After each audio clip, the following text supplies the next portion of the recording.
Hello everyone, welcome back to my channel. And I must apologize, I'm making this video like super late into 2025, but I wanted to share my New Year goals with you because ever since I had my first child last year, I have gone through a lot of changes in personal life and otherwise, and also in terms of my running.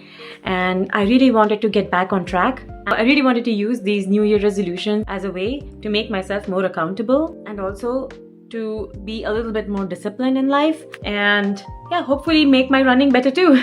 So I do have a set of running goals as well as non-running goals for this year. Let me just start with the running goals. So last year, right after I gave birth to my child, I very wrongly thought that I could bounce back in 6 months, and in 6 months I had planned to like run a half marathon again. That was the longest distance I had raced before I got pregnant, so I thought I could just bounce back and just complete it. And I also kind of gave myself a stretch goal to like complete it in 2 hours flat, which I had not even done before my pregnancy. So I kind of had these really large goals that I thought I would or I should achieve. But by the time I was 3 months postpartum, I knew that that was a very distant dream, and I should first focus on healing myself after pregnancy. All the things that I was experiencing postpartum were all new to me, and like they say, everybody's pregnancy is different. So it is the case with postpartum as well. Everybody's postpartum journey is completely different.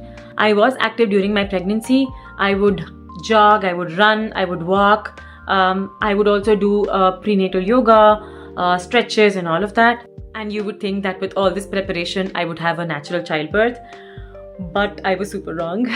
I had an unplanned C-section because I had a very large baby. And if you want to know more about my pregnancy and my childbirth experience here in Germany, and also the C-section experience, please let me know in the comments and I will make one video. But anyway, after the C-section, recovery was much slower.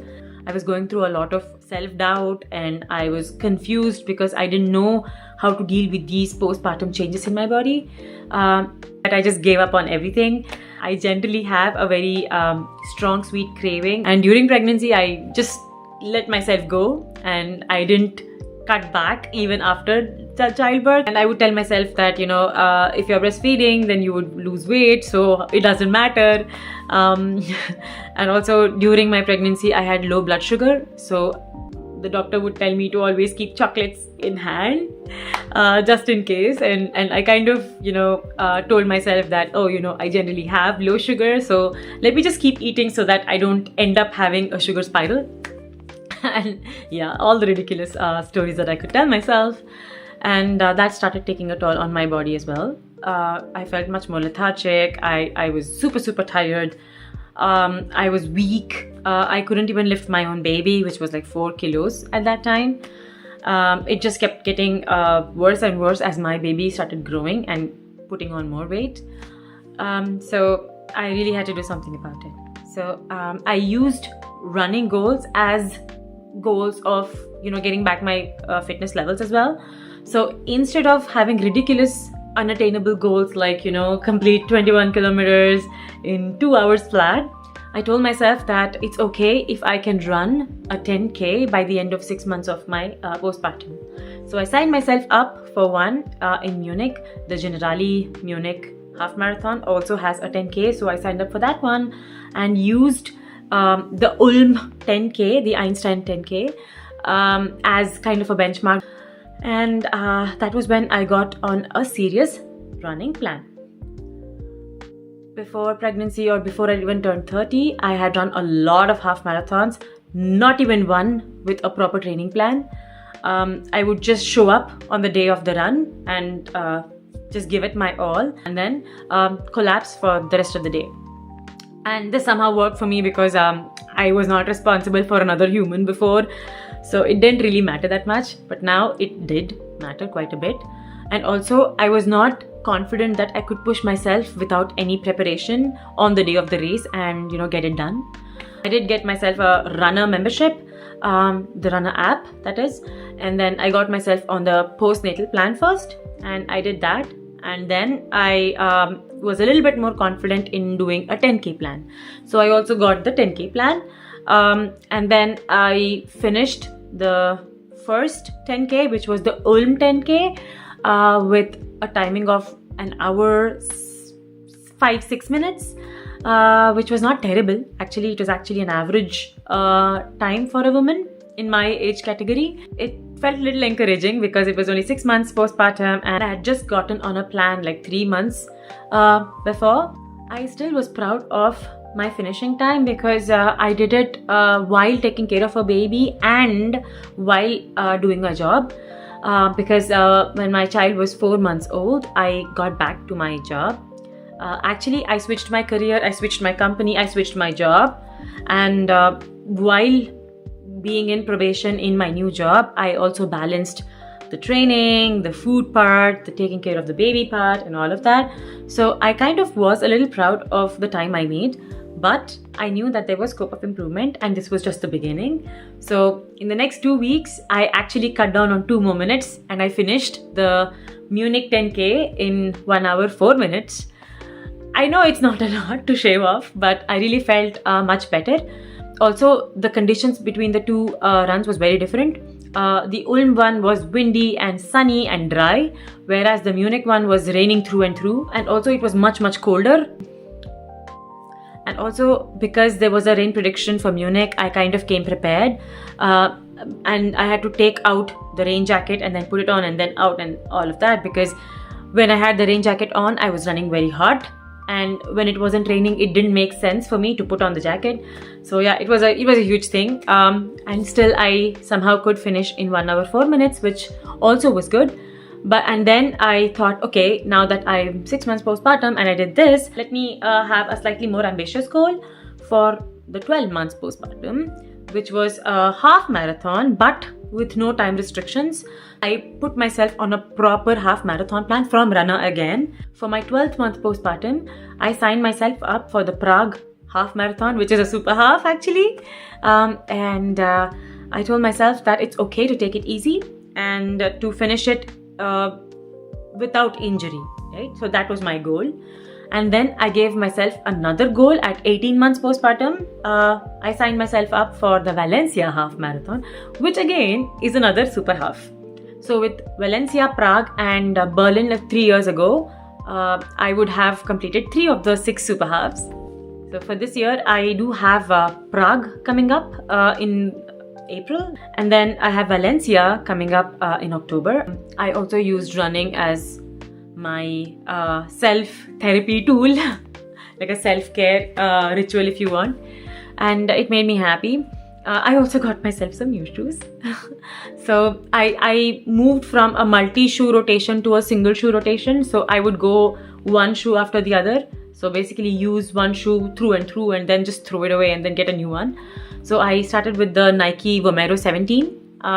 It was amazing. Like, I fell in love with the shoe, and I'm a beginner runner. I'm a very average runner. So for me, carbon plated shoes make no sense. In fact, they were also very detrimental to my running because they would cause a lot of pain in my ankles. I don't know what it is. So I went with the really soft cushioned ones. And Nike Vomeros are amazing. I would recommend it to any beginner or anyone who wants to go for like more than 10 kilometers run, more frequent. Like if you regularly go run more than 10 kilometers, then Nike Vomeros are a shoe you need to consider. And then after that, I have moved on to Brooks glycerins. Yeah, I think I have the, oh my god, I think it's the 19 or something. Now I can't remember because I bought it when I was pregnant, but I didn't use it for a while. So I do have the glycerins, and they're okay. They are a bit harder than the Vomeros. So I'm also considering getting the Asics Nova Blast because I have used Nova Blast and amazing. Just no words. I used to have the Nova Blast 2 and I used it so much. I realized that I was wasting their potential on just the training. So I used to save it and use it only in the races, to make them live longer. But then I realized that you also need to train in the shoes that you will use on the races so that you can avoid potential injuries or any kind of mishaps. So I was also using them in, here and there for my training as well. So I kind of am considering buying them, the version 5. So yeah, that's my updates on the running goals. And then let's move on to the non-running ones. So I did change my career and my job postpartum. It was a very important moment for me because earlier we had planned that I would take a year off and focus on the baby and then get back to my old job. But the old job was very, very stressful for me, and quite honestly, that career path didn't make sense to me anymore. I was a product owner, product manager, but I realized that it was very stressful for me, and somehow I was not cut out for that kind of a role. I enjoyed data science more and wanted to get back. And, I got an interview when I was 9 months pregnant in an e-commerce company as a data scientist, and I cracked it. And then went into labor and all of that, and then signed my contract. So I was actually very happy. But what this meant was that I had to get back to work much earlier than I expected. So I went back to work when my baby was 4 months old, which was super, super young. And also it was very early for me as well because I was still recovering from my C-section. So it was quite a challenge to balance both my job and taking care of the baby. But luckily for me, my new employer was kind enough to grant me permanent remote work until my child turned 1 year old. That was quite a change for me because I was rusty. I had switched my career from data science to product 3 years ago. So I had to catch up on 3 years worth of technological advances in AI.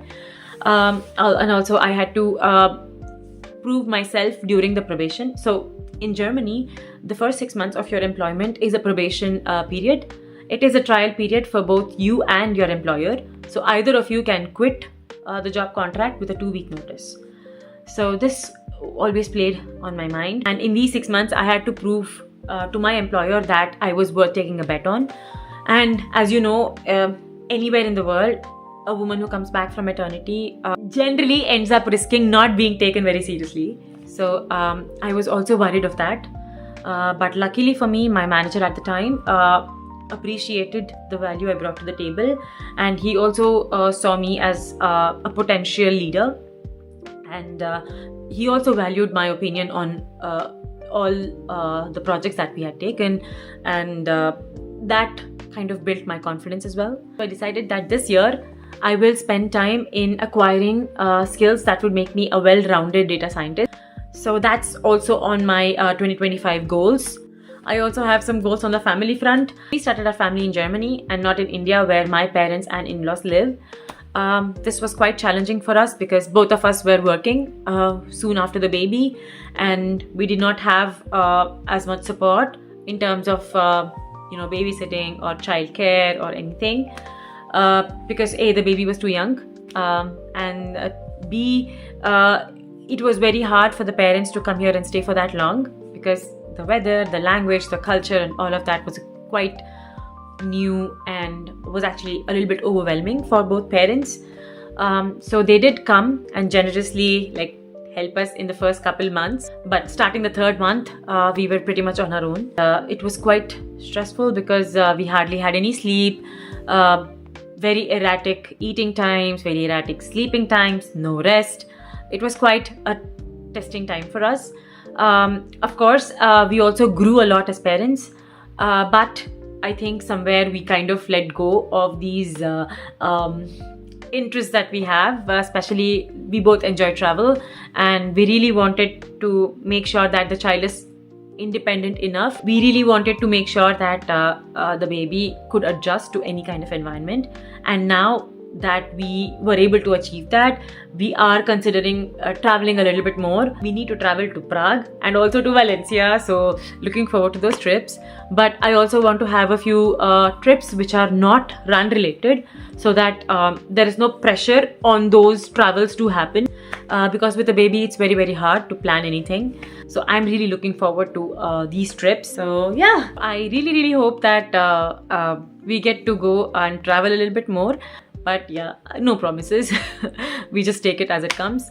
So after running goals and family goals, I also have some personal development goals. After childbirth, I somehow got this really irrational fear that if I stepped out of the house and I died, my child would be left alone, or like my husband and my child would be left alone, and that scared me a lot. And I would avoid all social encounters that required me to go out of the house. So I would not make plans with my friends, and I wouldn't go out to the office, and even if I committed to it, I would at the last minute just cancel the plan. I know it's very hard to explain this irrational fear. However, I also understand that the unintentional consequence of this is that my son gets incredibly dependent on me, and I don't want that to happen. I really want him to be emotionally and otherwise independent of his parents. So I really want to grow in this direction as well. So yeah, I know it's a lot to untangle, but then yeah, I really want to make sure that I'm also strong enough mentally to stay away from them and still be able to think about other things or the task at hand. So that's one more area of improvement and a goal for this year. And finally, I also have other fitness goals, especially in terms of healing my core and getting strong and fit again. I used to strength train when I was not pregnant, but during my pregnancy, everybody kind of scared me with traditional knowledge that you shouldn't lift heavy, you shouldn't do this, you shouldn't do that, and then it freaked me out. And honestly, I really have been wanting to get back to strength training.